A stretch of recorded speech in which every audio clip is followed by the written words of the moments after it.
Shalom jemaat yang terkasih di dalam Tuhan Yesus Kristus. Penuntun Saat Teduh Sinode Gereja Kristen Jakarta hari ini Kamis 9 Maret 2023. Rumah rohani 1 Petrus pasal 2 ayat yang kelima.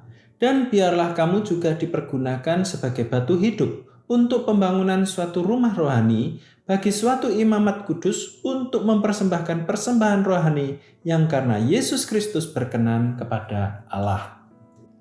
Wali kota New York City, Bill de Blasio, pada 2021 lalu mengumumkan rencana membangun shelter berkapasitas 150 orang.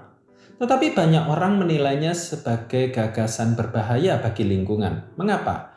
Karena para gelandangan dipandang sebagai orang-orang yang memiliki mental buruk dan sering melakukan penyerangan. Apapun alasannya, tidak dapat dipungkiri bahwa mendirikan shelter selalu memiliki risiko besar. Itu sebabnya tidak semua orang suka melakukannya. Bagaimanakah orang percaya dapat menjadi rumah rohani bagi para penyandang tunawisma? Beberapa orang memilih memberikan mereka uang dan tidak berpikir apakah uang tersebut dipakai untuk membeli makanan, alkohol, rokok, atau narkoba. Sementara yang lainnya lebih memilih untuk memberikan makanan daripada uang untuk menghindari penyalahgunaan bantuan tersebut.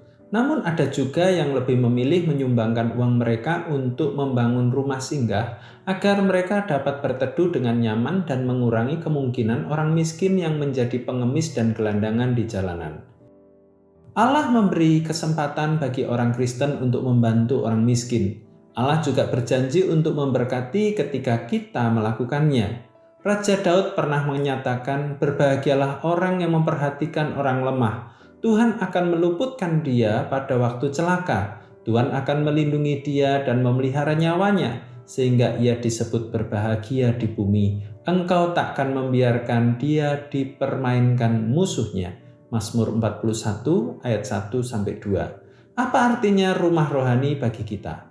Baik dulu maupun sekarang, penggunaan metafora rumah rohani tidak terbatas pada satu makna atau sekumpulan gambaran mental belaka. Begitu juga tidak diarahkan untuk memaknainya sebagai bait suci.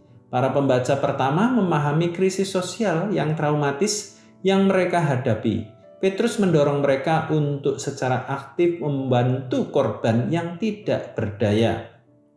Mereka dapat memilih untuk menjadi rumah dan keluarga bagi para tunawisma. Mereka tidak perlu bertanya-tanya di mana Tuhan dalam semua ini. Mereka dapat memilih untuk menjadi tempat hadirat Tuhan di dunia sekarang ini.